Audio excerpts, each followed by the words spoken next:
Vamos a hablar con el presidente de, vamos a decirlo así, de CESIF en Palencia. Él es Eduardo Laso. Muy buenas, lo primero de todo, Eduardo. Muy buenos días. Bienvenido.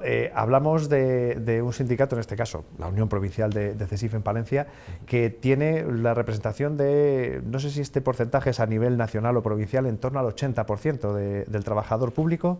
No. Es una cifra muy elevada. Sí que somos el sindicato más representativo dentro de las administraciones públicas, pero no llegamos a esos niveles. Estamos en torno al 30% en la mesa general de la administración. Me había venido yo muy arriba.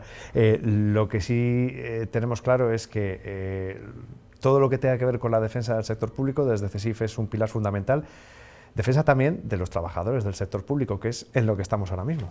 Eso tratamos. La verdad que llevamos unos años de, vamos a llamarlo, de maltrato, en los que nuestras condiciones, tanto laborales como salariales, se han visto muy castigadas, con el último acuerdo que nos ha hecho perder un poder adquisitivo importante en los 4 últimos años, pero que viene arrastrado desde los recortes de la época del presidente Zapatero, que calculamos en torno a un 20% de pérdida del poder adquisitivo. Eso en cuanto al tema salarial. Podríamos hablar también de la tasa de reposición, que ahora mismo no está en un 100%, lo que nos hace que no se recuperen todas las plazas que se pierden por jubilación y que se deteriore el servicio público a los ciudadanos. Claro, lo estábamos comentando antes, esto sería un problema en cualquier caso, pero si hablamos además de la generación del baby boom, es decir, cuando probablemente, o la generación que más peso tiene en el sector público ahora mismo, si no se repone, eso se va a notar y se va a tener sus consecuencias al final en el servicio al ciudadano, inevitablemente. Evidentemente. Hemos calculado que solamente en el año 2025 las administraciones públicas han perdido alrededor de 45 empleados públicos. O sea, perdón, 45.000 empleados públicos. Eso se traslada pues, a que hay menos policías, menos profesores, menos empleados de la sanidad, todos los servicios que, digamos, que hacen de una sociedad que continúe con los niveles prósperos. ¿Cuáles son los sectores que se pueden ver más afectados? Pues en sanidad, en la administración de la Junta de Castilla y León hemos calculado aquí que en torno al 35% de los trabajadores de la sanidad se van a jubilar en los próximos 5 años. Eso lo trasladamos a que la tasa de reposición no les va a sustituir un 100%, pues si ya tenemos problemas con nuestra sanidad, pues se va a trasladar de una forma inmediata. No es ni a medio ni a largo plazo, es una cosa que vamos a notar de forma inmediata. Claro, eso es lo que estaba pensando, que ya estamos en una situación complicada. Hablamos de que esa tasa de reposición depende del gobierno central, depende del gobierno autonómico, depende de las distintas administraciones. ¿Cómo se puede llegar a poner coto a ese problema o solución? Es un sistema, digamos, escalonado, porque se negocia en las diferentes administraciones, con lo cual la administración central debería negociar su tasa de reposición y al igual que el resto de administraciones, tanto autonómicas como locales. Entonces, parece ser que ninguna está dispuesta a ese 100%, que ya no debería ser un 100%, debería ser un 110 o un 115 que nos permita ir recuperando todo lo que a lo largo de estos años hemos ido perdiendo. Pero es eso, un tema de mesas de negociación de las diferentes administraciones con sus respectivos sectores dentro de esas administraciones. Pues está el sector de sanidad, de educación, administración general, etcétera. Que es precisamente en lo que estamos ahora, lo que se está reivindicando, reclamando, que se retome la mesa de negociación y sobre todo, imagino, con un mínimo de condiciones para intentar llegar a ese acuerdo necesario. Así es. De esa manera hemos llegado a una manifestación que vamos a realizar el día 30 de octubre en las provincias frente a las subdelegaciones y delegaciones del Gobierno de las diferentes provincias de España y frente al Ministerio en Madrid. ¿Qué es lo que pedimos? No estamos pidiendo nada al otro mundo, sino que se negocie, que es algo básico, es tan básico que no cuesta creer que la mayor empresa que hay en nuestro país, que emplea más de 3 millones de personas, no haya sentado a sus representantes para negociar un acuerdo salarial y de sus condiciones mínimas. Entonces, partimos de la base de sentarnos y una vez que nos hayamos sentado, pues veremos si podemos llegar a alcanzar un acuerdo o no. Pero bueno, en principio ese 30 de octubre queremos dar un toque de atención para que el Gobierno reaccione y a partir de ahí pues no se descarta ninguna medida. que lo ideal sería no tener que llegar a ello, pero claro, no se descarta porque al final no se sabe cuál va a ser la respuesta. Entiendo que si se ha llegado a este punto es porque hasta ahora no ha sido la que esperaban. Eso es, y sobre todo la inactividad. Eso es lo que más nos preocupa, porque bueno, si se viera que se dan pasos en una dirección u otra, pues tú puedes tomar unas medidas diferentes en estos momentos, pero simplemente nuestra reivindicación es sentarnos a negociar, tener esos puntos que tenemos como base de la negociación, como puede ser la recuperación del poder adquisitivo y un acuerdo de retribuciones, las 35 horas, teletrabajo, tasa de reposición, etcétera, que digamos que es nuestra base de negociación, y a partir de ahí ver qué acuerdos se pueden llegar a tomar. Claro, porque me estaba acordando de que, según hablábamos del problema de la tasa de reposición, que ya desde Europa nos han tirado de las orejas con cómo tratamos a los trabajadores públicos y en qué condiciones se les tiene trabajando en nuestro país. Ha tenido que llegar desde Europa para decir, no, esto se está haciendo mal a estas personas, hay que tratarlas como al resto de funcionarios.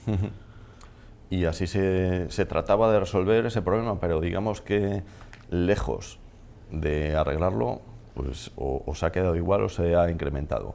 Hemos calculado que la tasa de interinidad dentro de las administraciones en España está por encima del 30%, cuando la ley te exige un 8% como máximo. Se suponía que esto iba a resolver el problema, pero digamos que esa ley se ha quedado muy corta. También había una cosa que Europa nos indicaba, que era que los despidos debía ser una indemnización que corrigiera ese problema.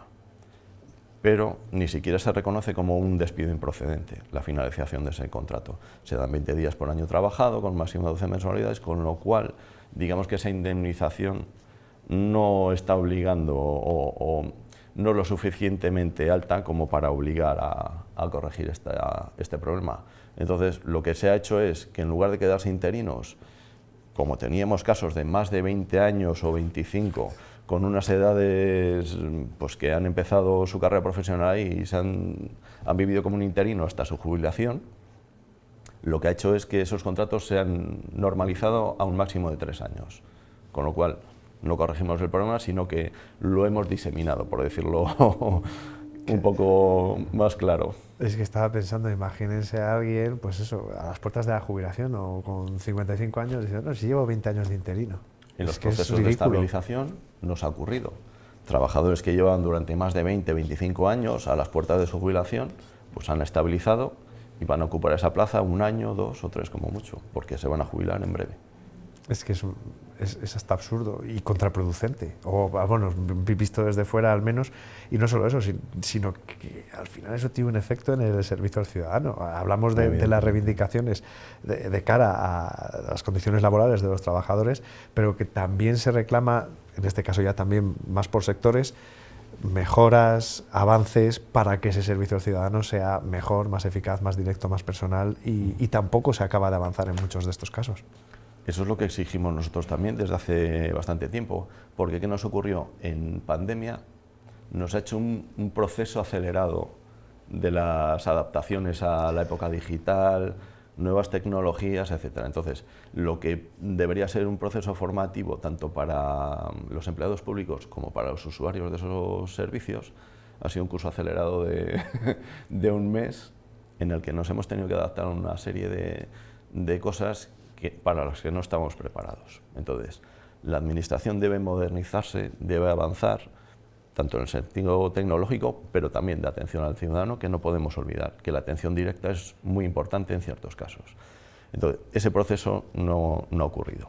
Se nos ha hecho una carrera de un sprint y tenía que haber sido una maratón. Entonces, todo eso la administración no ha sido capaz de adaptarse, y es lo que pedimos nosotros, que se adapte la administración con puestos del siglo XX, como puede ser un auxiliar administrativo. Un auxiliar administrativo nació prácticamente para teclear y hacer copias con la máquina de escribir y tal, y tenemos una plantilla de auxiliares administrativos tremendas dentro de la administración. Pues debe ser un puesto que debe desaparecer, se debe transformar en un administrativo con una serie de conocimientos que ya los tienen y que en muchos casos están resolviendo expedientes que puede hacer cualquier administrativo. Con lo cual, también exigimos eso, que haya un replanteamiento del servicio al ciudadano y de las categorías profesionales que existen en la Administración, que están obsoletas y que deben avanzar. Hacer, en definitiva, un cuadro más realista de lo que es la Administración y el servicio público. A la espera de ver qué sucede después de este jueves, veremos si hay suerte y al menos se sientan a negociar, que es el primer paso. Esperemos que al menos el diálogo se imponga y no lleguemos a medidas Pues más ojalá, pero coercitivas. siempre que hay diálogo se saca algo. Más o menos positivo, pero siempre hay un aprendizaje y consideramos eso. Y es la base de nuestro sindicato, la negociación, que estamos abiertos. Nunca puedes ir a máximos y nunca te van a dar un máximo, pero evidentemente no va a haber acuerdos si no hay una mesa en la que podemos exponer nuestros problemas y poderlos negociar. ¿Y cómo es esto que decían, que más vale un mal acuerdo que un buen juicio? Correcto. Bueno, pues más vale un mal acuerdo que una buena movilización. Ojalá que se llegue al menos a, no sé si a una solución, pero al menos a una situación en la que se pueda dialogar. Eduardo, muchas gracias por haber venido y haber hablado con nosotros. Muchas gracias a vosotros.